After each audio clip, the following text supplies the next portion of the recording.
அனைவருக்கும் வணக்கம். தெய்வீக பலன்கள் சேனல் சார்பாக தங்களை அன்புடன் வரவேற்கிறோம். இன்று நாம் காணொளியில் காண விரும்புவது ஆடி மாத மகா சங்கடகர சதுர்த்தி சிறப்புகளை பற்றி இந்த காணொளியில் பார்க்கலாம். வாருங்கள் காணொளிக்கு செல்லலாம். மறக்காமல் ஒரு சப்ஸ்கிரைப் செய்யவும். ஆடி மாதம் செவ்வாய்க்கிழமை என்றால் பாரம்பொருள் விநாயகப் பெருமானுக்கு மிகவும் சிறப்பு. அதிலும் செவ்வாய்க்கிழமையில் சதுர்த்தி வந்தால் மிக மிக சிறப்பாகும். அதனால்தான் ஆடி மாதத்தில் மகா சங்கடகர சதுர்த்தி என அழைக்கப்படுகிறது. விநாயகர் முழு முதற் கடவுளாக இருக்கிறார். விநாயகர் என்ற சொல்லுக்கு தனக்கு மேலே மேலொரு தலைவன் இல்லாதவன் என பொருள்படுகிறது. விக்னங்களுக்கு அதிபதியாக அவர் நம் தொடங்கும் சுப காரியங்களுக்கு இடையூறு எதுவும் ஏற்படாமல் அருளாசி புரிவதால் அவர் விக்னேஸ்வரர் என அழைக்கப்படுகிறார். நினைத்த காரியம் தொடங்கும் செயல்களுக்கு எதுவாக இருந்தாலும் அதன் உடனடியாக மிக இலகாக முடிய விநாயகரின் திருவருள் முக்கியமானது. அதனால்தான் எந்த ஒரு செயலை தொடங்குவதற்கு முன்பும் பரம்பொருள் விநாயகப் பெருமானை பூஜை செய்ய நாம் முதலில் வழிபடுகிறோம். ஆவணி மாத சுக்லபட்ச 4ஆம் நாளில் விநாயகர் சதுர்த்தி கொண்டாடப்படுகிறது. இதனை சங்கடகர சதுர்த்தியாகவும் கடைபிடிப்பதால் என்ன பலன்? அதாவது அந்த நாட்களில் தான் விநாயகருக்கு மேலும் மேலும் சிறப்பு. அதனால் சங்கம் என்றால் சேருதல் என பொருள். கஷ்டம் என்றால் மனிதனின் வாழ்வில் சேருவதே என்று பொருள். சங் ப்ளஸ் கஷ்டம். சங்கடம் என்றால் சொல்லால் குறிப்பிடப்படுகிறது. இந்த சங்கடமே பின்பு சங்கடமாக மருவி உருமாற்றம் பெற்று விட்டது. சங்கடத்தை நீக்குவதே சங்கடகர சதுர்த்தியாகும். முக்கியமாக செவ்வாய் பிள்ளையார் விரதம் மிக சிறப்பு வாய்ந்தது ஆடி மாதத்தில். இந்த நாட்களில் எந்த ஒரு காரியத்தை தொடங்கினாலும் மிக பெரிய வெற்றியாக அமையும். அதாவது ஆன்மீகத்தில் நீங்கள் எந்த ஒரு செயலை தொடங்கினாலும் கண்டிப்பாக உங்களுக்கு வெற்றி அடையப் போகிறது. ஒவ்வொரு மாதமும் பௌர்ணமிக்கு அடுத்து வரும் 4ஆம் நாள் சங்கடகர சதுர்த்தியாகும். இது இருள் சூழும் மாலை நேரத்தில் வரும்.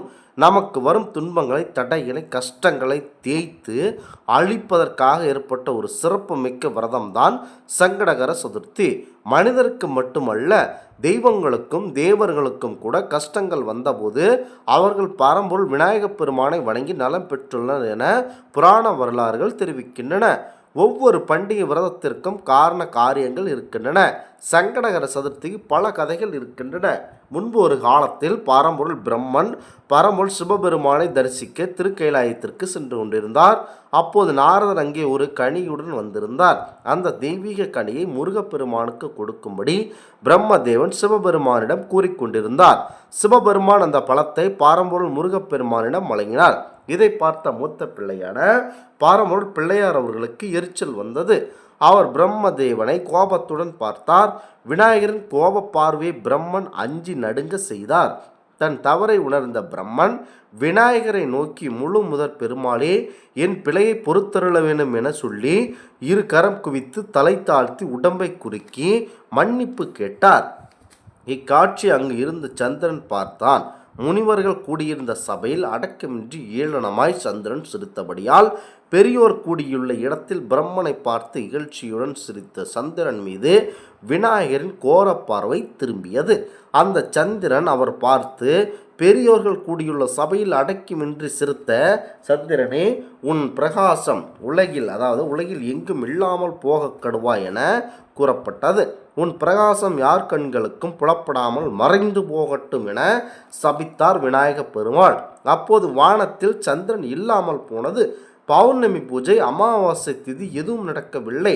நிலையின் விபரீதத்தை உணர்ந்த இந்திரனும் தேவர்களும் சந்திரனுக்கு சாப விமோச்சனம் அளிக்குமாறு பரம்பொருள் விநாயகப் பெருமானை வேண்டினர். கருணை கடவுளாம் நமது பரம்பொருள் விநாயகப் பெருமான் மனம் மகிழ்ந்து வருடத்தில் ஆவணி மாத சதுர்த்தி என்று சந்திரனை வழிபடுபவர்கள் துன்பப்படுவார்கள் என கூறி சந்திரனுக்கு கொடுக்கப்பட்ட சாபத்தை குறைத்து விட்டார். மேலும் ஒவ்வொரு மாதம் பௌர்ணமிக்கு அடுத்து வரும் சதுர்த்தி விரதம் இருந்து தம்மை வழிபடுபவர்களின் சங்கடங்களை எல்லாம் நான் நிறைவேற்றி தருவேன், அவர்கள் புண்ணிய பேர்கள் அடைவார்கள் என திருவருள் புரிந்தார். இதனை கேட்ட சந்திரன் தன் தவறை உணர்ந்து விநாயகரை குறித்து கடும் தவம் இருந்தார்கள். அவனது தவத்துக்கு மனமகிழ்ந்த பரம்பொருள் விநாயகப் பெருமான் அவனுக்கு அருளாசி புரிந்து வளரும் வரத்தை கொடுத்தார். அவ்வாறு சந்திரன் வரம் பெற்ற நாள் தேய்பிறை சதுர்த்தி தினமாகும். ஆகவே சதுர்த்தி திதி விநாயகருக்கு உகந்தது. வளர்பிறை சதுர்த்தி பார்த்ததால் தீங்கு விளையும். அதாவது வளர்பிறை சதுர்த்தி திதியை பார்த்தால் தீங்கு விளையும். பகவான் கிருஷ்ணர், செவ்வாய், புருகண்டி முனிவர் ஆகியோர் சங்கடகர சதுர்த்தி அதாவது சங்கடகர சதுர்த்தி விரதம் இருந்து விநாயகரின் அருளை பெற்றுள்ளனர். முற்பிறவில் நாம் செய்வினைகள் பயனால் நமக்கு இப்பிறவில் சங்கடங்கள் வரும். சங்கடகர சதுர்த்தி என்று விநாயகப் பெருமானை வழிபாட்டால் அவர் எல்லா விதமான இன்னல்களையும் போக்கி அளவில்லாத நன்மைகளை வழங்குவார் என்பது ஐதீகமாகும். ஒவ்வொரு மாதம் சங்கடகர சதுர்த்தி வந்தாலும் மிக சிறப்பு வாய்ந்த நாளாக இருக்கிறது. அதிலும் ஆடி மாத சங்கடகரதி அதாவது மகா சங்கடகர சதுர்த்தி என்று விநாயகப் பெருமானை வழிபட அனைத்து விதமான கஷ்டங்களும் தீரும் என்பது நம்பிக்கையாகும். சங்கடகர சதுர்த்தி என்று விரதம் இருப்பவர்கள் அதிகாலையில் எழுந்து நீராடி அலங்கரிக்கப்பட்ட விநாயகப் பெருமான் சிலை அல்லது படத்திற்கு முன் விளக்கேற்றி விரதத்தை தொடங்க வேண்டும். படம் இல்லாதவர்கள் சிறிதாக மஞ்சளை குமிழாக பிடித்து அருகம்புல் சாத்தியும் வழிபடலாம். விநாயகப் பெருமானே, உன்னை நினைத்து நான் இந்த விரதத்தை தொடங்குகிறேன், எந்த இடையூறும் இல்லாமல் நடத்தி கொடுங்கள் என அருள வேண்டும். இவ்வாறு வேண்டிக்கொண்டு பின்னர் அன்று முழுவதும் விரதம் இருந்து விநாயகரின் அருகம்புல்லினால் பூஜை பண்ண வேண்டும். நாவல் பழம், கொய்யா, பேரிக்காய், கொழுக்கட்டை, சுண்டல் ஆகியவற்றை படைக்கலாம்.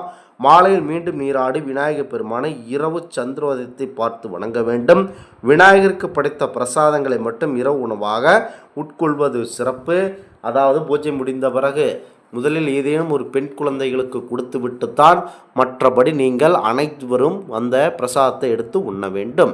இந்த ஆன்மீக தகவல் உங்களுக்கு பிடித்து இருந்தால் தெய்வீக பலன்கள் சேனலை கண்டிப்பாக சப்ஸ்கிரைப் செய்து கொள்ளவும். மீண்டும் ஒரு நல்லதொரு காணொளியில் உங்களை சந்திக்கிறோம். நன்றி, வணக்கம்.